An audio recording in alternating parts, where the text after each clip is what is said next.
Greetings, Legionists, Loyalists, Traitors, Xenos, and other short entities of Warhammer 40k. This is Arndelft. Okay, so been a little while since I've actually done model showcase, and I'm like way behind. I have so many models that I should cover, but my Death Watch that I just recently got, and mind you, I don't technically run them as Death Watch. Their iconography and whatnot actually blends perfectly into Legionist, as anyone who knows has seen the way that I decorate my armies. But regardless, they were badly posed and things like that. They look kind of bad, so they're not going to get showcased until I've had a chance to fix them. But the really good news today is that I finally got my anvil in. And why? Every single time. Oh, it autofocuses. Yeah, like crap it autofocuses. I have to take manual control and then I autofocus it. What the? Okay, there we go. Now you can actually see him. Okay, so this is my first custom Legionist Tech Marine. Okay, so I've given him the bionic arms. Well, essentially a servo harness. And due to it being Legionist, he is, not up to what you'd call Imperial par.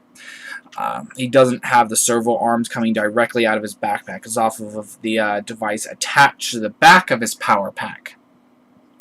So, in actual Tech Marines, their servo arms come directly out of the backpack itself. In the future, I may make modifications and may blend that device further into the backpack, so it's a little less standing out. But for now, I'm keeping it the way it is. It fits with the whole Legionist look, where my Legionists throughout the through their founding in the right out during the Horus Heresy, throughout about the 35th millennium, they were scavengers.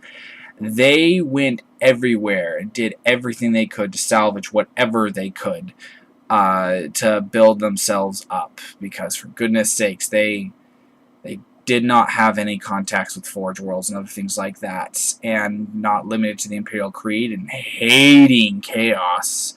Yeah, it was all they could do. And by hating chaos, I mean the faction. Samus, being an Alpha Plus level intellect, had so many different abilities to master the warp itself to a degree no other mortal before had. But that's for my lore videos another time, which I do plan to start up soon. In any case, besides that, he is fully magnetized, as you did see there on the end. And here I have one of my Tech Marine Sergeants, also arms magnetized, but not backpack yet. Another Tech Marine Sergeant, also magnetized. Not Tech Marine Sergeant, dang it. Devastator Sergeants, gosh. This is a little bit more of an ad hoc Sergeant, where the signum on his backpack is not up to Imperial par. It's not what you'd call, up to their grade. In other words, it's very Legionist in its design and whatnot. And then finally, this guy here, he has a little bit more of a regulation signum on his backpack. And both the sergeants on the ends have combi weapons. The one on the right here has a combi grav, one on the left, combi melta, and you'll recognize them from some of my previous videos. I'm going to be magnetizing those backpacks, pretty much all of their backpacks, except for probably the Tech Marines. I'm probably going to leave his on the way it is. But I'm going to be magnetizing their backpacks so they can be swapped off, so they can be, other things. But in any case, yeah. That is my first model showcase. Alright. And that's just some of the things that I've been working on. I can actually pick things up. There we go. Alright. So, second one is of a buy I recently made that I did show you a piece of in one of my earlier videos, and that is of the Cataphract that I recently just bought with their desert paint job and basing. And pretty much all of them have it. And as an added bonus, I didn't actually buy this guy.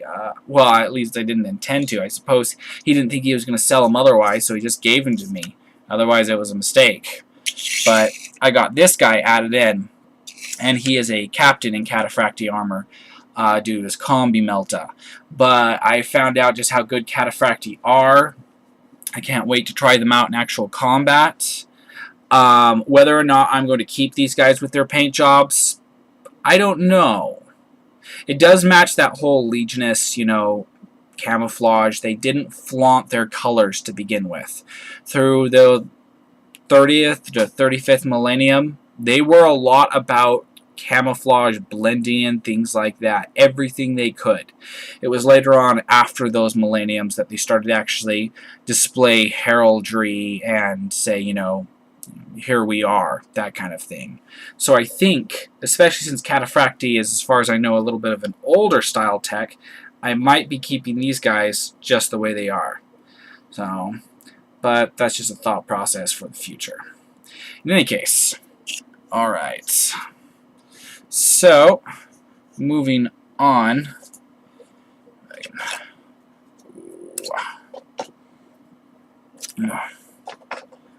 Okay. Alright. Another buy I made from the same guy was, mostly I just wanted the Apothecary. But he came with a command squad, which to me was just added gravy. And these guys being the main ones that came in it. But this guy's now separate. He is going to be a company ancient. The guy counted this staff as essentially a banner. I, however, happen to have a spare banner. Not a large one. It's one of those ones that would normally just go on top of a backpack of a sergeant, whatnot. But since I didn't use it, I'm just going to be cutting the top off of this staff right before those cables begin, and placing the banner on top of it so that he actually more resembles a champion. So, and I'm not quite sure what price I got these guys for. I want to say approximately $20, but I don't rightly remember. But truth be told, I haven't had an Apothecary for now, and mostly that's all I wanted. Oh, and I actually forgot to include this guy. Here is the chaplain that I got. As you can see, he's very old. His bolter is that wider, shorter bolter, which came from a lot of the older models. And I actually really like the look of him, and I really like his paint job. And for me, a lot of individualized characters would have their own paint jobs. This dude, to me, looks similar almost to a Blood Angel chaplain. You know, has the whole concept of them. Bugger, I lost my thought process. But yes, the whole concept of those colors and whatnot remind me exactly of that. So, you know, what I liked though was that, well, I don't know, I just really love how old he looked and whatnot. Oh, yeah, don't need those in there. Alright, and last thing I got from that guy was this. Okay. And this is just a Terminator Squad. Unfortunately, both that captain in Cataphract armor and this Terminator Sergeant don't have helmets. The Terminator Sergeant, I might eventually be able to do something about that. But the Cataphract captain is a lot more complicated. Their helmets I've never seen before. They look next to impossible to acquire, and it's going to be extremely difficult to really get my hands on those. So, I'm not rightly sure currently how I'm going to be replacing his head with a helmet. In the end, I might end up trading him for, hopefully, a captain in Cataphract armor who has a helmet. We'll just have to wait and see. At this point, what I really want to announce was the fact that today, just today, my Tale of War miniatures came in. Now, they're not assembled yet. Not even close. But this is Death. And he is actually going to be, all of them are approximately Cypher size, if you know the size of Cypher's model. All of them will be approximately that size. This next one, it's not Fury, it's Strife? Yeah, I think it's Strife. Yeah, but he's the dual pistol. They didn't have, I got Death, Strife, and War in the Darksiders cast of the 4 Riders of the Apocalypse. If I could actually just get that to rest there. And I'm going to be assembling the models as soon as I can. And like, oh, nearly took out Gilliman there. Ooh. Okay, alright. Like, this is the, War unassembled. Haven't put him together yet. But he'll be approximately the size of Cypher, if not maybe a little bit bigger. But still, I've got plans for what I might end up using him as. A lot of different concepts come to mind, and I really like the potential. But, yeah. But in any case, this used to be, as you will likely recognize, a captain of the Dark Angels. But I put a banner on his backpack, and I've essentially made him Azrael. He has all the necessary gear, and he really has the look. And in my opinion, he looks a lot better than all the models I've managed to look up online of, Azrael, actual model of him. So this, to me, just looks awesome, and I absolutely love it. Oh. If I can breathe here for a second. Gosh, I don't know what that was. In any case, but about him, I made him just for kicks and giggles, for all intents and purposes. His backpack's magnetized, which means I could swap it out for a regular one, just make him a regular Dark Angels captain again. And I don't really have a use for him. He's essentially just a spare. So I actually recently did give to XL Pudding his first Fallen / Dark Angels chaplain. I know, complete polar opposites there, but it's Legionist, so get used to it. But, I actually officially, as of this video, am announcing that I will also be giving this to XL Pudding as well, because he plans to start collecting Dark Angels, so I figure, this will do more good for him than I. But in any case, and besides, if I want to in the future, I could do the exact same thing to my other Watchmaster that I currently have for the Dark Angels, which was featured in the Dark Vengeance battle report that I did. Alright, so, last and by far the best is going to be these. Okay, so one of the reasons why we haven't even gotten started on our last battle report yet, XL Pudding and I, is because I was waiting for him to complete these guys, and because we had 2 freaking blackouts, which destroyed our freaking power. That sucked. But, yeah. These particular guys are going to be liaison Astartes to the Chaotic Eye. In other words, one of the things that Legionist would do is throughout its many factions, it would have, those who would pose as Imperials and those who would pose as Chaos. And all of those who would pose as Chaos were led by Samus, a.k.a. Sam or Sambro Kai.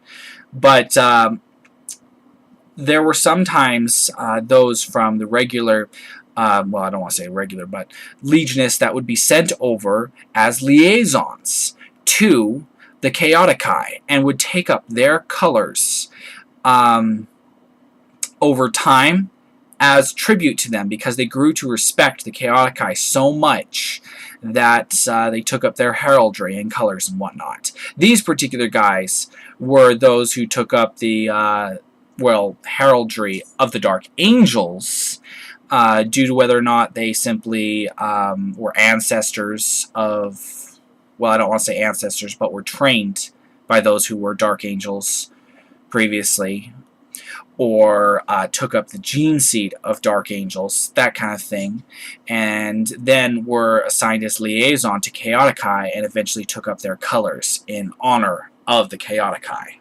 So that is why these guys look the way they do. Oh, I just knocked him over. Nobody, no, Apothecary. It's okay. We'll get his gene seed. Alright. And I think XL Pudding did a fantastic job on them. I really do. Alright, now in this next one, you're going to see a bit of a stark contrast. This is the Honor Guard. And that first one there, I have featured in previous videos. It's one XL Pudding painted for me a long time ago. This is the updated color scheme. And you can kind of see the stark differences there. As this guy's, his Dark Angel symbol there on the shoulder was painted a little bit more white, and it was meant to look very weathered there, as you can see, and to show that he's, hasn't been a chance to refresh that paint job in a long while, that kind of thing. Where these guys, you can see it's a much darker color, with silver on the sword and whatnot, and all around you can see that his painting has improved. And personally, I love both paint jobs. That has a lot to do with the fact that I can't paint, but I'm very impressed with XL Pudding's abilities here. And he himself, when he was looking back and forth between these two models, he realized, this is a big difference. So, but in any case, and then finally, last and definitely not least, of the painted models that we are going to be featuring in our next game, combining the Dark Vengeance box and the Primaris versus each other, Imperial versus Chaos, are the colors of my regulation line troopers. So the main color scheme for Legionist itself is this. And I gotta say, XL Pudding captured it so well. Here is actually the sergeant also of the Hellblaster Squad, and I think he actually looks absolutely amazing as well. I really do. I mean, seriously, XL Pudding, according to his own words, is not the best painter in the world, but in my opinion, he's pretty fragging good. And let me actually focus the camera in a little bit better on that. There we go. Oh, yeah, there we go. Just a little bit better. But yes, I think he did an absolutely fantastic job. One of the reasons why their paint job looks particularly this way is because the mainline troopers of the Legionists still, even after they took up colors, didn't want to stand out all that much. So they took up this color scheme. So it wasn't particularly a form of camouflage, but it did help them to, not quite stand out so much as some chapter colors would. So that was one of the reasons why they took up this particular look.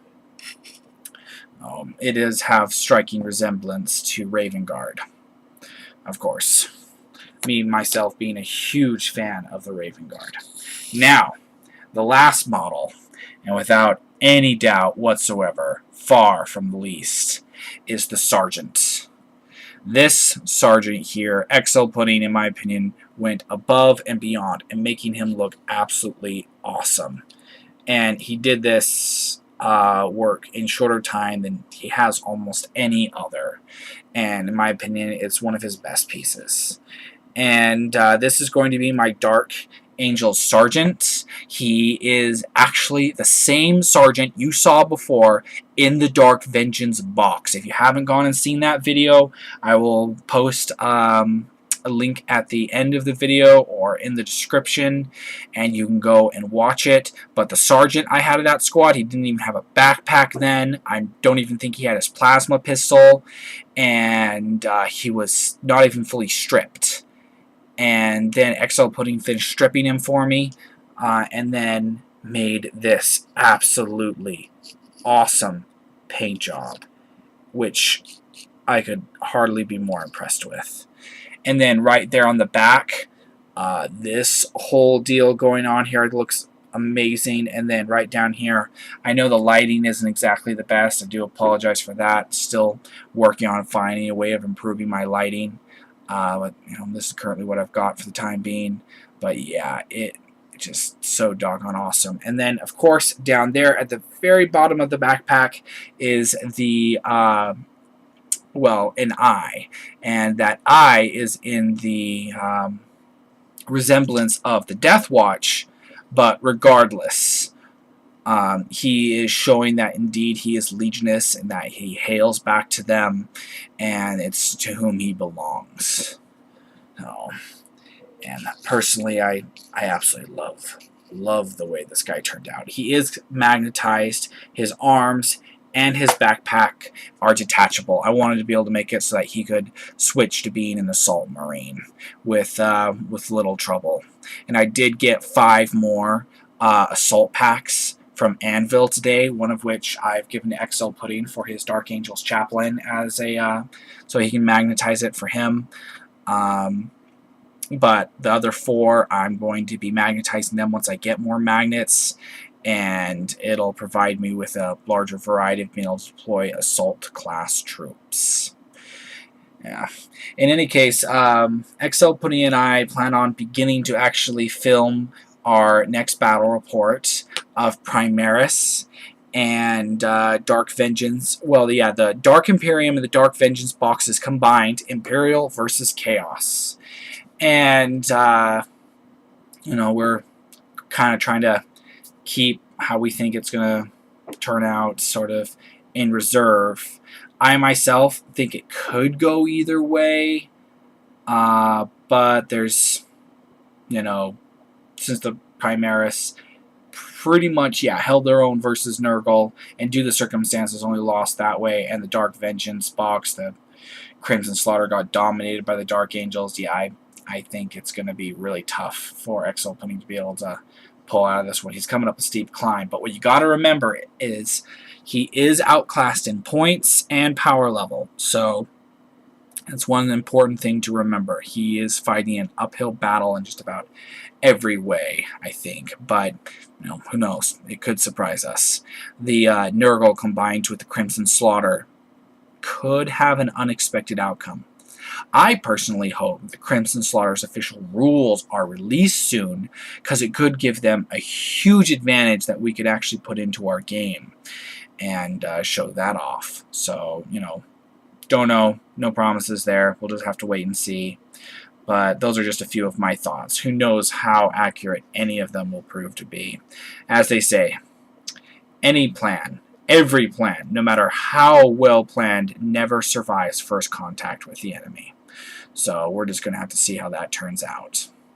Alright, well, in any case, everyone, please leave your comments in the comment section below. Let me know what you think, one way or the other. If you like this video, please give it a thumbs up. If you disliked it, please let me know why. And if you are new to the channel and genuinely enjoy this kind of content, please consider subscribing. In any case, don't y'all get into too much trouble or do. It's always up to you. Toodles!